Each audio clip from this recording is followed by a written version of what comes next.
Let's start with the obvious one and slowly work our way towards the most brutal survival tactics on the list. Because here's the thing about Native American winter survival. They didn't just make it through January with some pine needles and good vibes. Number 5, the insulation equation nobody teaches. Your $600 down jacket has a fill power of 800 and weighs 14 ounces. A single tanned buffalo hide weighs about 8 pounds and has an R value equivalent to a 4-inch fiberglass bat.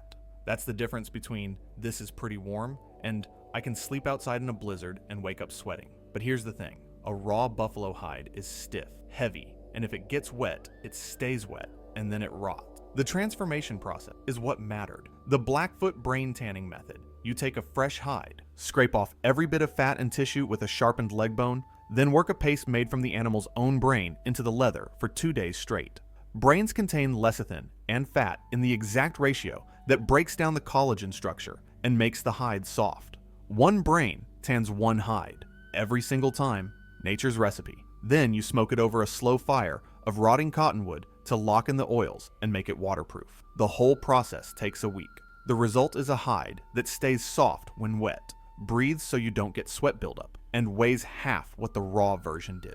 The Cree took it further. They'd cut winter hides into strips and weave them into blankets with the fur facing inward, trapping a dead airspace between layers. 2 buffalo robes sewn fur side in creates a sleeping system with a real-world rating around -40 Fahrenheit.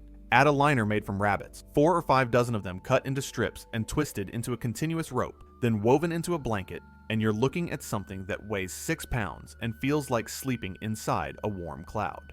The rabbit fur traps air at a microscopic level. It's not about thickness, it's about multiplying the number of tiny insulating cells between you and the cold. Here's the capability most people miss. These weren't single-purpose items. A buffalo robe is also a ground cloth, a door cover, a windbreak, a travois for hauling gear, and emergency shelter if you dig a snow trench and curl up inside it. Multi-use isn't a bonus, it's the entire design philosophy. And when you process your own hides, you control the weight, the warmth, and the repair.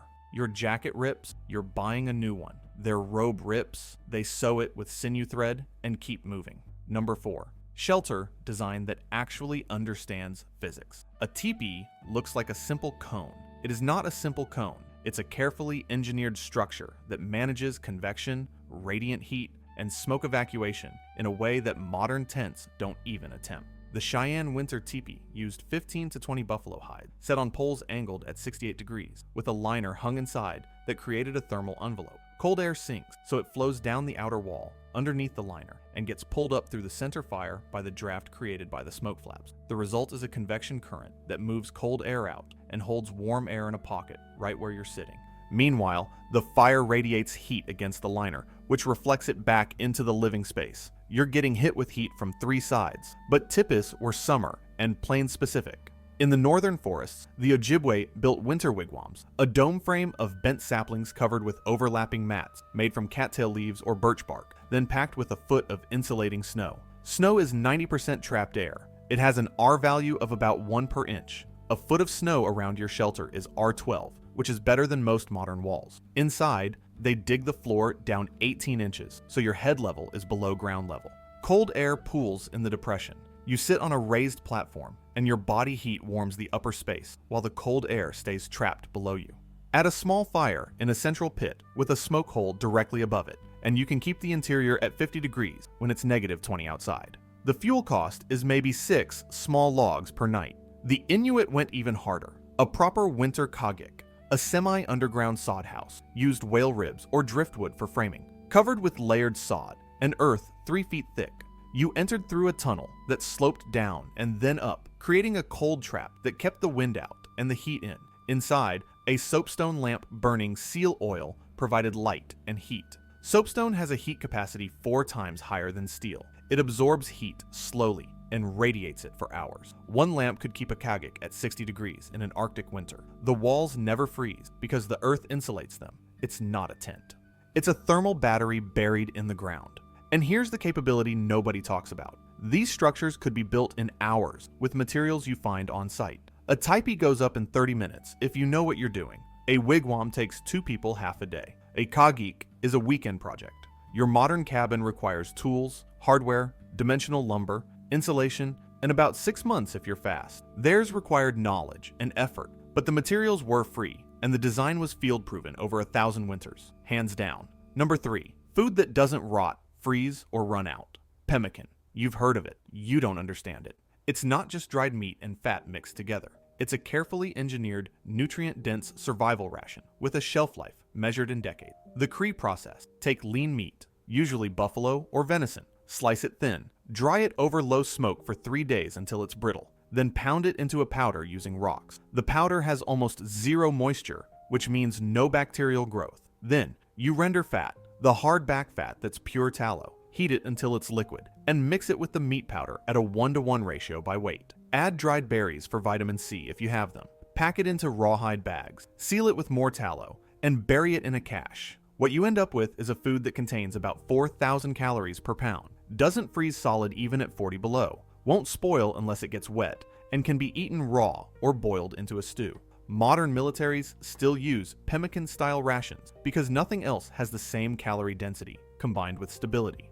A 50-pound bag of pemmican can keep one person fed for a month. The Métis Bison hunters would make it by the ton in summer, cache it in underground pits, and retrieve it all winter. The pits were lined with rocks, layered with birch bark to keep moisture out, and marked with stones that only they could read. But pemmican was just one system. The Iroquois stored corn, beans, and squash in bark-lined pits 6 feet deep. Below the frost line, the temperature stays constant at around 50 degrees, cold enough to slow spoilage, warm enough that nothing freezes. They'd dig the pit in fall, line it with bark, fill it with food, cover it with more bark, then bury it under 2 feet of earth. A single pit could hold 300 pounds of food. A village might have 20 of them. You're not hoping you have enough food. You've already done the math in August. And here's the cold operational truth. Native American winter survival wasn't about finding food in winter. It was about storing so much food in fall that finding food in winter didn't matter. The Blackfoot would process 30 buffalo in a week during the fall hunts, meat dried and packed into pemmican, hides tanned for clothing and shelter, bones boiled for grease, sinew stripped for thread, organs cooked and eaten immediately. A successful hunt in October meant you could ignore the landscape until March. That's not survival, that's logistics. Number 2, the social structure that made it all work. Here's the thing nobody wants to hear. Individual survival in a real winter is a coin flip at best. Group survival with tested protocols is damn near guaranteed. The Lakota winter camps weren't random family clusters. They were organized by efficiency. Teepees arranged in a circle with openings facing east to block the prevailing west wind. Communal fire pits for cooking, so you're not burning 6 fires when one will do. Designated hunters, scouts, elders, managing food distribution, storytellers keeping everyone sane. Everyone had a job, because if you don't have a job, you get bored, then depressed, then dangerous. The winter count tradition. Every year, the tribe would gather and decide on the single most important event of the past year, then record it pictographically on a buffalo hide. Sounds ceremonial? It's actually an oral database. Remember the winter we almost starved because the buffalo didn't migrate? What did we do wrong? That knowledge gets encoded, debated, and passed down. The next generation doesn't repeat the same mistakes because the mistakes are literally painted on the wall. You're not relying on memory. You're maintaining an operational archive.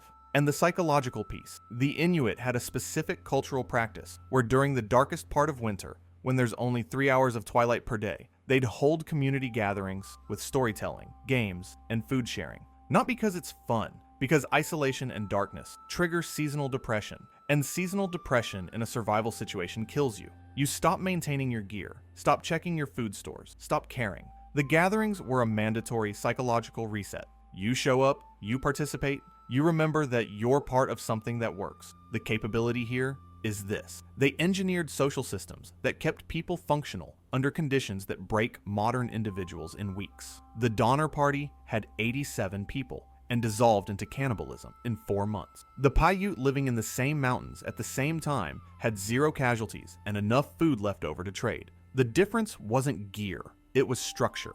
Number 1, the thing that made everything else possible. They moved. Seasonal migration isn't running away from winter. It's refusing to fight a battle you don't need to win. The Blackfoot didn't stay on the high plains when the temperature dropped. They moved to river valleys, where cottonwood groves provided windbreaks, firewood, and browse for horses. The Inuit didn't stay on the sea ice. They moved to the coast where caribou migration routes and fish runs were predictable. The Ojibwe didn't stay on the lake shore. They moved inland to hardwood forests, where deer yarded up and maple groves provided late winter sap. Every migration route was tested over hundreds of years. They knew the exact week when the fish would be running, the exact valley where the wind wouldn't reach, the exact grove where deadwood would be dry. This wasn't guesswork. It was refined operational intelligence, passed down generationally and updated in real time based on weather pattern, animal behavior, and resource availability. A Cree band could look at the thickness of beaver fur in September and predict how harsh the winter would be with scary accuracy because they'd been watching beaver fur for 3,000 years. And here's the thing that modern people can't process. They didn't see moving as a hardship. They saw staying in one place as insane. You don't fight the environment. You move with it. You don't store a year of food in one location and hope nothing goes wrong. You distribute resources across multiple caches along your route and move between them as needed. Redundancy and mobility, that's the system. When the Cheyenne moved camp, they could break down 20 teepees, pack everything onto travois, and be moving in under 2 hours. When they reached the next site, they could be fully set up before dark. A modern family takes longer to pack for a weekend camping trip. That speed is capability. That capability meant they could react to threats, weather, and opportunities faster than anything else on the landscape. And in winter, speed is survival. The Europeans who survived their first winters, they survived because they stopped trying to live like they were still in Europe and started copying what worked. The ones who didn't, they're in the history books as cautionary tales about the cost of arrogance. So here's your recap. You need fire systems that work when you're cold, insulation that actually traps heat, shelter that uses physics instead of hoping, food logistics that solve winter and summer, social structures that keep everyone functional, and the willingness to move instead of staying put and suffering. That's the list. That's what worked. And it worked so well that the population estimates for North America before European contact are still being revised upward because we keep finding evidence that way more people were living here than anyone thought possible without modern technology. Turns out you don't need modern technology. You just need systems that work, tested over time frame, that make our entire industrial revolution look like a brief experiment. If you want to see what those systems look like when you scale them down to modern survival content, the next video breaks down the exact gear loadout that mirrors these principles with stuff you can actually buy, worth a watch.